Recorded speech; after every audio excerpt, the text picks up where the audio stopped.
We'd been married, several months. After about a year, little Billy Paul come on the scene. Oh, she almost died. And how I walked up and down the floor when the little fellow was being born, and just as soon as he was born, I heard him cry, and I screamed, I said, "Thank you, Lord, it's a boy, and his name shall be called Billy Paul." Many of you know my son, Billy Paul. His mother died when he was just a little baby. And I packed him around, and nighttime we couldn't afford enough coal to keep fire, so I'd have put his bottle under my shoulders like this and keep it warm for him at nighttime. When he'd wake up crying for his mother, I'd put the bottle in his mouth. And she asked me when she was dying, always stick with Billy. We've been real chums. And so everywhere I go, I take Billy, and he's stuck with me. Well, I'd like to take this opportunity to greet you. I don't get this opportunity much anymore. As you get a little older, you can't do the things that you used to do. You want to and in your heart, but one thing I want you to know, that I love you and I pray for you daily. And I know that you pray for me, because that's why I'm here today. Truly, we're a blessed people. And I just want to take an opportunity to say God bless you. And over the many years that I have known you and have worked with you, when Dad was here and now in the work with Brother Joseph, and it's just an honor to call you my friend. And, you know, there's words you can't say, but I just trust that this little greeting will be a blessing to you, just to say I love you and that you can feel it from your heart. You know, Brother Branham said we could talk too much, we could sing too much, we could shout too much, but we could never pray too much. And each day, Brother Branham told me, he said, when you come in the office, Billy, he said, I want you to do my mail. And I said, Daddy, I don't even know how to turn on the typewriter. He says, the Lord will be with you. He said, he told me he wanted you to do that for me. And I said, okay. He said, no matter if you've got one letter or you've got 1,000. He said, the first thing you do is kneel down and pray and lay your hands on the mail and ask the Lord to help you that day. And he said, don't you answer any Bible questions. Don't you answer for me. He said, if there's a question to me, you keep them. And when we get together the next day or that day or whenever, he says, then you write down on the envelope and I'll answer the questions. He said, but no matter where I am, he says, you remember every day that you do the mail. He said, I'll be praying for you. And he says, and God will be there with you. And he says, don't process the mail. He said, just open one letter at a time and just think like you only have one letter to answer. And he says, and then when you're through with that, he says, discard it and then get another one. And that's what I've been doing for the last 60 years. And it's been a great honor. And I know I'm getting older now. I'm not an old man, but I know I'm getting up there. And soon I've got to go and be what we've all been waiting for, and I believe that hour is so close at hand. But I just wanted an opportunity to say I love you, and I thank you for your love to me, your stand for this word. And you know, Brother Billy, I'm just talking to you from my heart. I believe this is a one-man message. It's a perfect message. There's no mistakes. There's many voices, but for me and my house, we only follow one voice, and that's the voice of God to us in this day. It's perfect. It needs no interpretation. It interprets itself. And I was thinking in a couple of days now, I'll be getting my 83rd birthday. And in my heart and in my body, I don't feel that old. I know I look it, and the wife says I act like it. No, I shouldn't say that. If it wasn't for her, I wouldn't even be here today. But it's just the idea of being able to express yourself.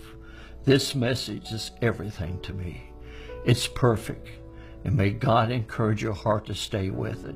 There's things we don't understand, but remember, if God thought it, Brother Branham spoke it, we believe it, and that settles it. And I was thinking the other day, and I woke up, and when I was just a little boy, I was about 12 years old, and we was over in a little town called Vandalia, Illinois, and Brother Branham was having a tent meeting. And we stayed in a little cheap hotel. And I say that to go with my testimony here. And I know you've probably heard me give this testimony, but maybe just one more time I want to share it with you because it's one of the greatest experiences of my life. And in this room, it didn't even have a bathroom. The bathroom was down the hall, and we just had a wash basin right where the camera is here. And it was just a little wash basin and a little pitcher, and that's where we'd wash our hands and things. When we had to take a shower, take a bath, we'd go down at the end of the hall. And I used to sell, in the meetings, I had a little apron, and I'd go down and I'd sell the little books. There was 3 books Brother Branham had. Jesus Christ, the same yesterday, today, and forever. I was not disobedient to the heavenly vision. Divine healing in the campaigns. And I thought I was something. Get out there and sell those books. And Daddy would always, and I'd see the Lord move in the meetings. And as a kid, he'd tell us about these things and how the angel would meet him. And I remember one night in this hotel room, we were sitting there, and my dad's brother was working with us at that time. He was driving a truck, and his name was Donnie.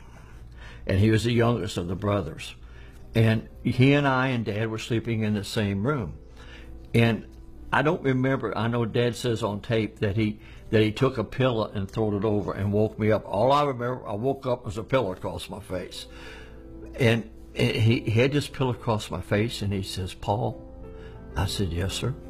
It was about 2 o'clock in the morning. And he says, "You know the angel that Daddy talks about?" I said, "Yes, sir." And he said he visited me tonight and was telling me some things and about the meetings and how to conduct the meetings and what was going to happen. And I said, "Yes, sir." And he still had the pillow across my face.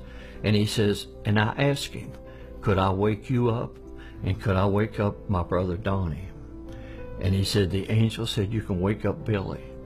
And he says, "Can he see you?" And the angel said, "Yes." He said, excuse me. He says, when Dad takes his pillow from your face, he says, "You know where the wash basin is over there?" And I said, "Yes, sir." He said, "He'll be standing there, and you can see him." And I said, "Okay."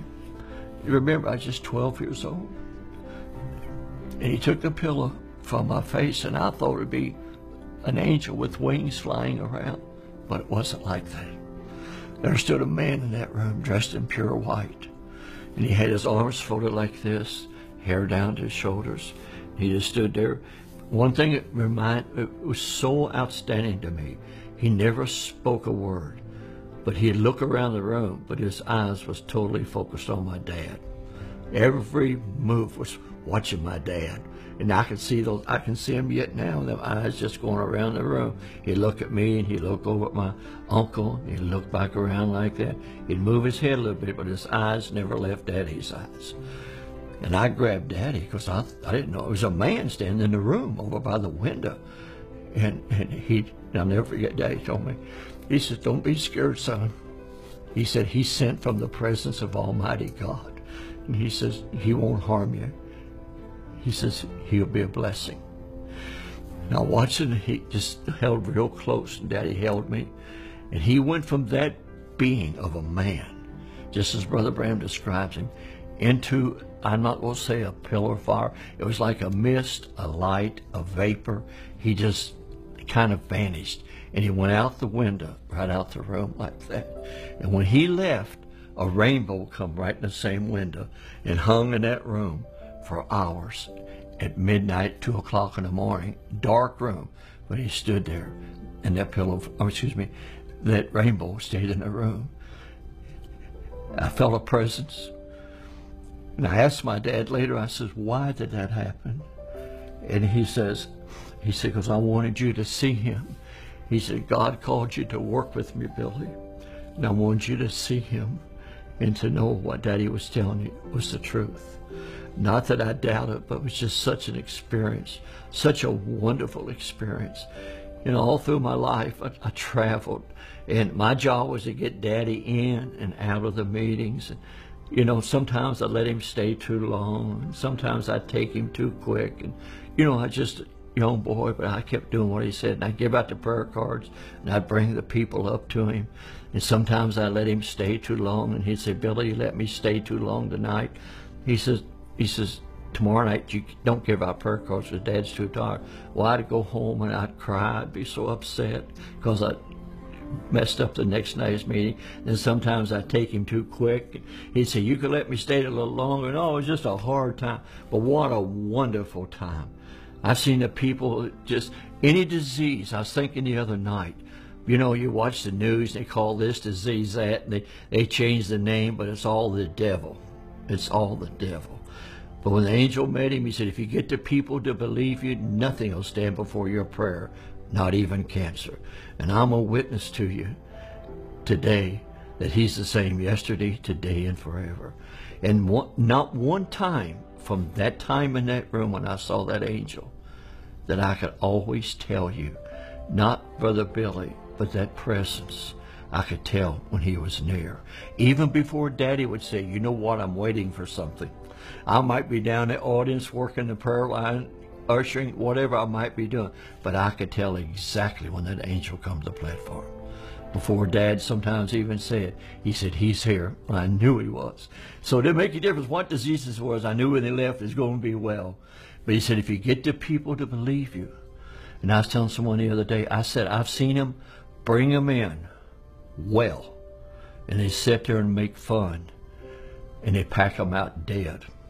I've seen them pack them out paralyzed. And I've seen them bring them in on a stretcher. And they would be dead. And I've seen them walk out alive and well. Only believe. So I just wanted to say, God bless you. And I'd like to just leave my little greetings to you in this. If I don't see you in person, I'll meet you on that day. And I had the privilege when he was here to have the interviews for him, to set him up. I don't know how it's going to be over there. I just know I'm going to be there by his grace. And I said, God bless me above any man. First of all, he let me be his son. He chose me. And then he let me be a son of a prophet, and to be a brother of a prophet, and to have worked with both of the prophets in my lifetime. Truly, I've been a blessed man. All we have to do is push play and obey. God bless you. And remember, if God thought it, Brother Branham spoke it, I believe it, and that settles it. God bless you.